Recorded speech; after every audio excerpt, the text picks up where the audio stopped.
Olá! Hoje a gente vai mergulhar numa história impressionante lá do livro de Josué. É um relato, sabe, sobre como uma nação inteira que estava prestes a entrar em guerra civil conseguiu encontrar um caminho para a paz. E a chave para isso tudo foi diálogo, confiança e, claro, unidade.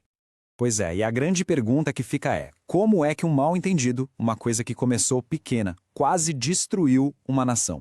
Como que irmãos que tinham lutado juntos por anos chegaram ao ponto de querer guerrear uns contra os outros? A resposta, olha só, não está em nenhum inimigo lá fora. O problema era interno, uma crise que começou com uma simples suspeita.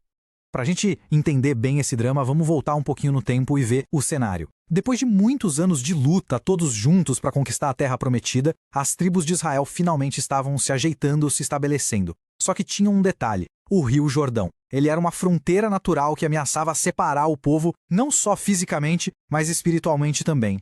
É que as tribos de Ruben, Gade e a meia tribo de Manassés, elas cumpriram a promessa que fizeram. Pensa só, elas deixaram suas casas, suas famílias, por anos a fio, para ajudar os seus irmãos a conquistar terras do outro lado do Jordão. Missão cumprida, Josué abençoa eles e os manda de volta para casa. Tinha tudo para ser um momento de festa, de celebração, né? Mas é bem aí, nesse momento, que aquela unidade toda, construída com tanto sacrifício na guerra, começa a rachar. Uma única atitude, que foi interpretada do pior jeito possível, foi a faísca que faltava. Uma faísca de desconfiança que quase mesmo colocou fogo na nação inteira. O que eles fizeram? Antes de atravessar o Jordão de volta para casa, as tribos do leste construíram um altar. E não era um altarzinho qualquer não. Era uma estrutura enorme e imponente que dava para ver de longe. Para eles, aquilo era um símbolo, um gesto para mostrar: ei, nós somos fiéis, nós estamos conectados com o resto da nação. Só que, para as tribos do outro lado do rio, a visão daquele altar foi um verdadeiro choque. Eles não viram um memorial, eles viram um ato de rebelião. Na cabeça deles, aquilo era um segundo altar, uma traição ao único lugar de adoração, o tabernáculo. Era como se estivessem voltando para a idolatria, algo que já tinha custado muito caro para o povo no passado. A reação foi, imediata. E foi dura. Movidos pelo medo de um novo pecado que afetasse todo mundo e por um zelo pela honra de Deus, as tribos do oeste se juntaram para guerra. É isso mesmo, para guerra. O ponto aqui é: a desconfiança era tão gigante que a única saída que eles conseguiam ver era pegarem armas contra os próprios irmãos. Mas, bem no auge da tensão, quando tudo parecia perdido, a sabedoria falou mais alto que a raiva. Em vez de simplesmente marchar para a batalha, eles decidiram construir uma ponte. Não uma ponte de pedra, mas uma ponte de diálogo. E essa decisão, olha, mudou completamente o rumo da história. Eles mandaram uma comitiva, liderada por um homem chamado Finéias. E a escolha de Finéias não foi por acaso, viu? Ele era conhecido por ser extremamente zeloso, radical mesmo contra a idolatria. Então mandar justo ele mostrava o quanto a situação era séria, mas também mostravam a esperança de que alguém com sabedoria pudesse de fato entender o que estava acontecendo. E a forma como Finéias agiu? Essa é a chave de tudo. Olha que interessante, em vez de já chegar atacando, ele parou. Em vez de acusar, ele perguntou. E o mais importante de tudo, ele se abriu para ouvir o outro lado da história. Ele atravessou o rio para buscar a verdade antes de pensar em pegar na espada.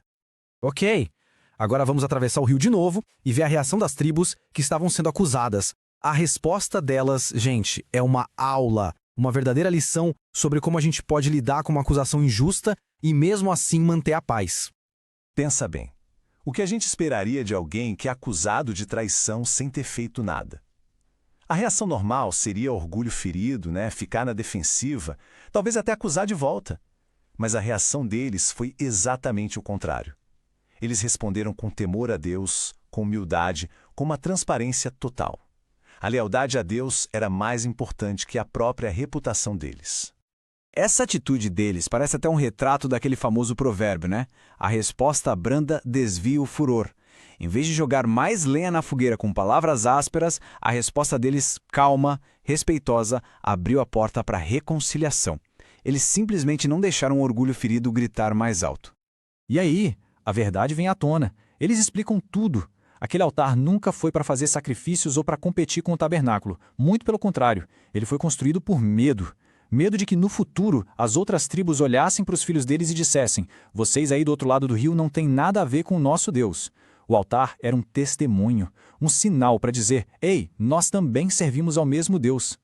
Essa história, que aconteceu há tanto tempo, tá cheia de lições que são super atuais, sabe? Lições sobre como a gente pode manter a harmonia na nossa família, na nossa comunidade, na igreja. Vamos tirar daqui alguns pontos que são fundamentais.